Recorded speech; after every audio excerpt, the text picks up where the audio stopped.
Assalamualaikum warahmatullahi wabarakatuh. Waalaikumsalam Ya, warahmatullahi wabarakatuh. selamat ketemu dengan kita ya, saya Pak Agus sebagai host di sini dan untuk kali ini saya ditemani narasumber oleh Ibu Santi. Nama lengkapnya Ibu Santi Rosiati SPD selaku Wakasek Kurikulum dari SMK Nasional Bandung. Oke, biar semangat, saya akan buka dulu dengan pantun dulu Bu ya. Biar yang di rumah itu tambah semangat menyimak obrolan kita ya. Makan sambal enaknya kita beri cabai rawit.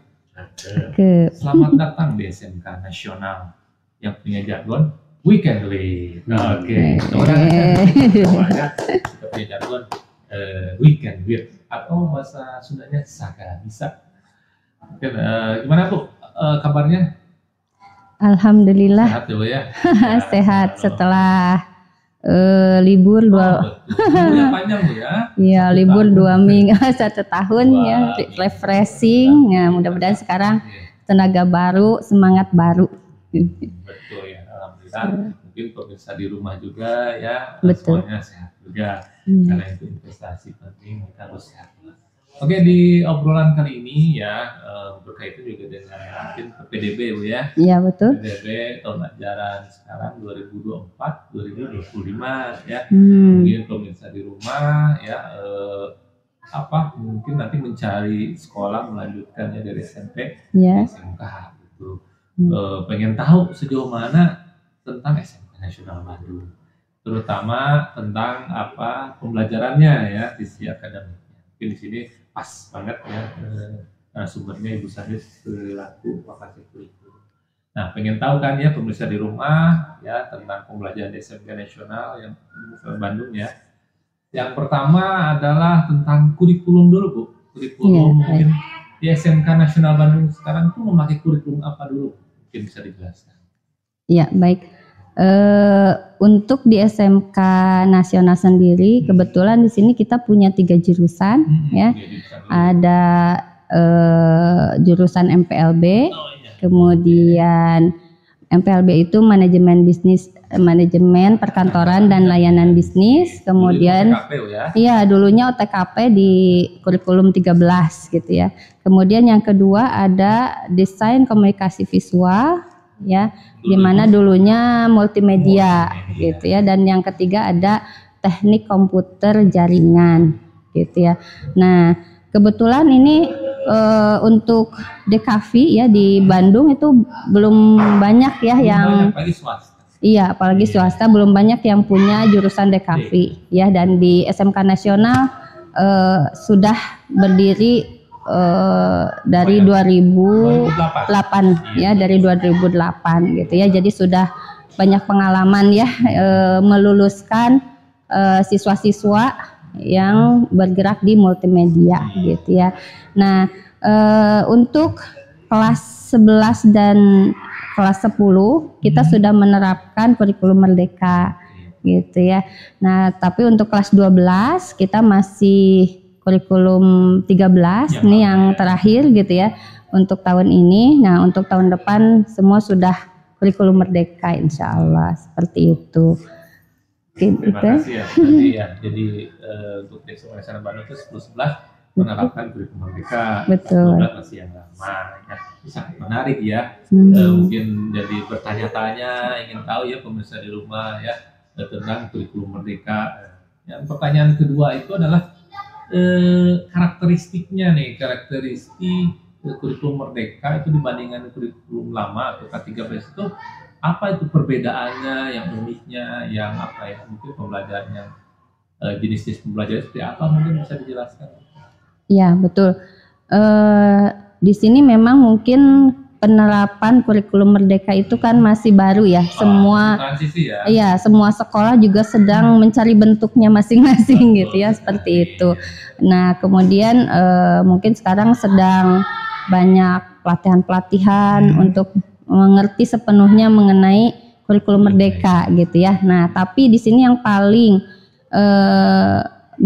yang paling penting atau yang paling poin yang paling menonjol dari kurikulum merdeka itu adalah adanya project P5 gitu ya, project P5. Kalau dari segi struktur kurikulum gitu ya,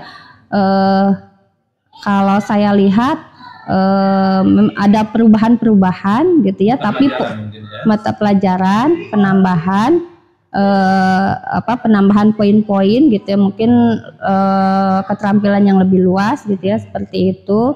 Nah, dan kemudian ditambah dengan project P5 gitu ya. Project P5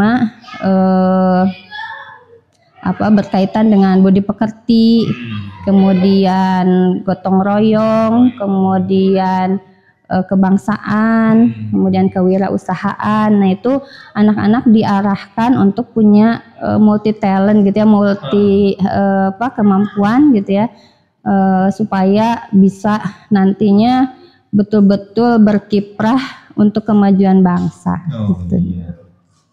Nah, itu ya mungkin masih gambaran ya, iya, secara umum. Gambaran secara umum tentang karakteristik kurikulum merdeka. Masih transisi, masih dari bentuk-bentuk yang ideal. Iya, ya. Betul. Ya, intinya memang ada perubahan dari struktur kurikulumnya, mata pelajaran juga ada project P5-nya. Karena mungkin di SMK nasional atau di SMK terutama project P5 itu penting. Anak-anak supaya sudah mengenal budaya kerja yang budaya kerja dengan project P5. Tadi dengan ada gotong royong. Oke, menarik ya pemirsa di rumah, mungkin ya ingin tahu lagi nih sejauh mana sedalam mungkin tentang informasi di SMK Nasional Bandung. Nah, ini pertanyaan selanjutnya nih Bu ya, yang sudah diterapkan sejauh ini kurikulum merdeka di SMK Nasional Bandung itu seperti apa? Mungkin pengen tahu gitu. Kayak mata pelajarannya pelajaran apa, ada peminatan kah, ada tambahan kegiatan lain, mungkin pemirsa pengen tahu. Iya, betul. Sebetulnya ya, kalau kita mau ungkapkan di sini, di SMK Nasional itu sudah sejak lama menerapkan kurikulum merdeka gitu ya. Sudah sejak lama menerapkan kurikulum merdeka gitu ya. Kita sering mengadakan ada expo gitu ya, kemudian kunjungan industri, ada personal development gitu ya, workshop gitu kan yang melibatkan industri gitu kan ya, seperti itu. Jadi sebetulnya bukan hal yang baru untuk di SMK Nasional gitu ya, karena kita sudah sejak lama menerapkan. Paling mungkin di sini dituntut pelaporan saja mungkin ya, pelaporan secara administrasi, padahal secara pelaksanaan sudah sejak lama gitu ya di sini, seperti itu. Istilahnya keunggulan kita dari dulu. Iya. Tim buruh dan udah visioner. Sudah, sudah futuristik ini. Pikirannya udah 10 tahun yang akan datang. Betul sekali. Jadi gitu ya.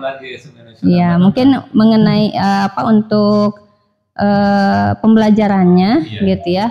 Nah, kita juga karena di bawah Departemen Pendidikan gitu ya.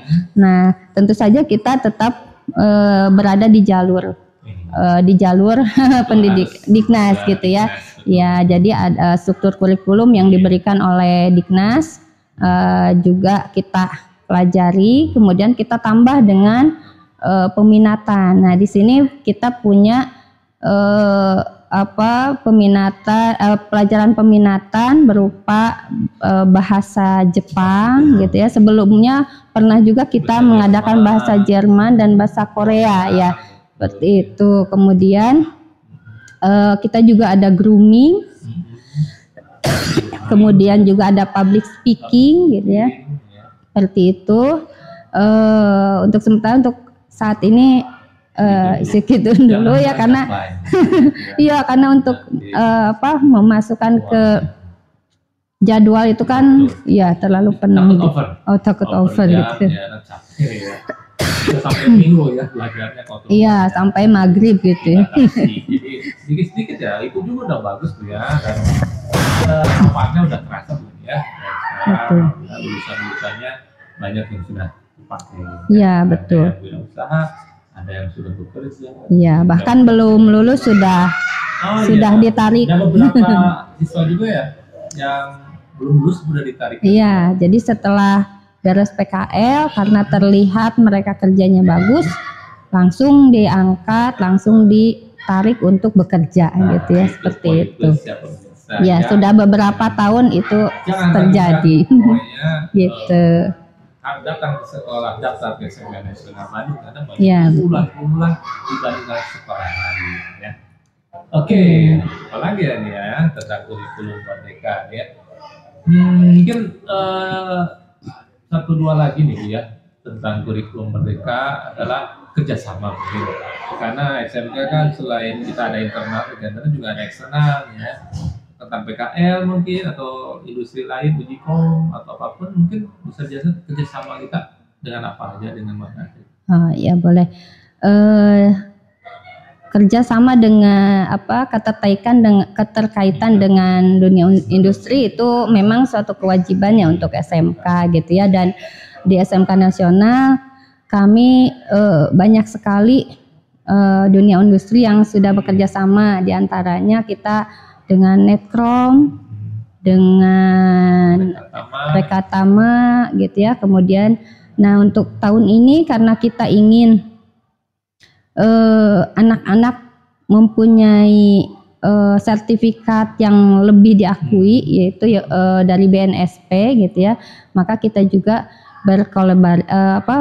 berkolaborasi dengan LSPAP dari LSPP 3 gitu ya, seperti itu. Jadi insya Allah mulai tahun ini semua siswa itu mendapatkan sertifikat BNSP gitu. Mudah-mudahan ini akan membantu siswa untuk mendapatkan pekerjaan gitu kan ya, dan punya kompetensi yang lebih diakui gitu ya. Seperti itu.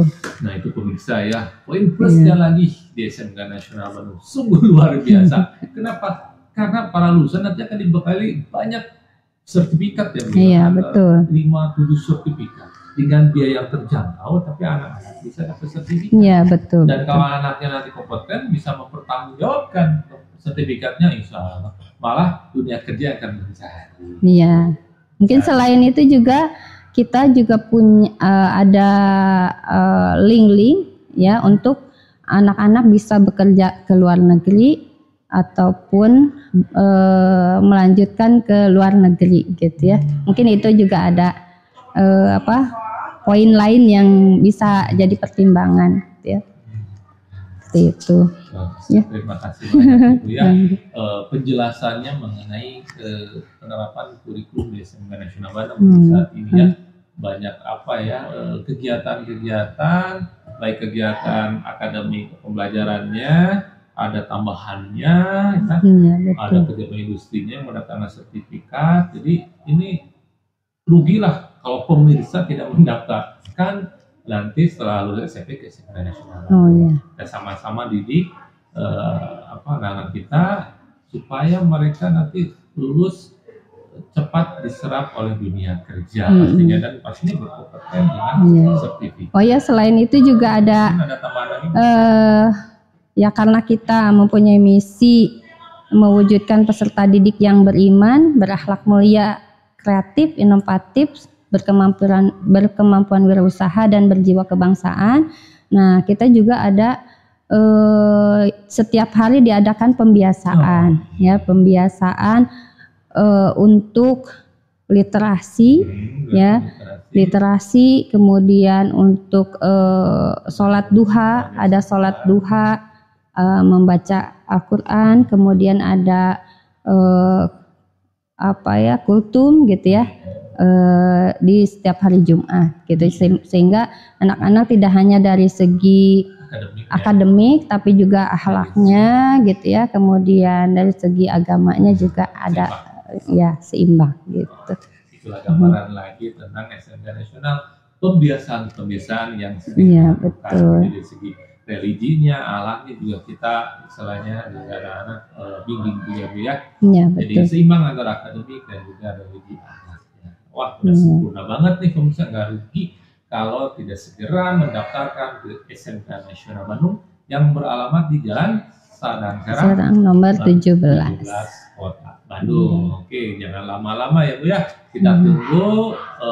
Sudah dibuka ya saat dibuka, ini. Dari Februari Desember dibuka. Silakan ajak saudaranya, temannya, tetangganya, satu RW, satu RW, satu kelurahan datang ke SMK Nasional Bandung. Mungkin dicukupkan dulu Bu ya untuk obrolan kali ini. Terima kasih Bu ya kesempatannya telah menjelaskan tentang penerapan kurikulum di SMK Nasional Bandung. Oke, pemirsa, saya sebagai host cukupkan dulu untuk kali ini. Mudah-mudahan bisa bermanfaat. Sekali lagi kami tunggu di SMK Nasional Bandung untuk mendaftarkan diri menjadi siswa baru di tahun ajaran 2024-2025.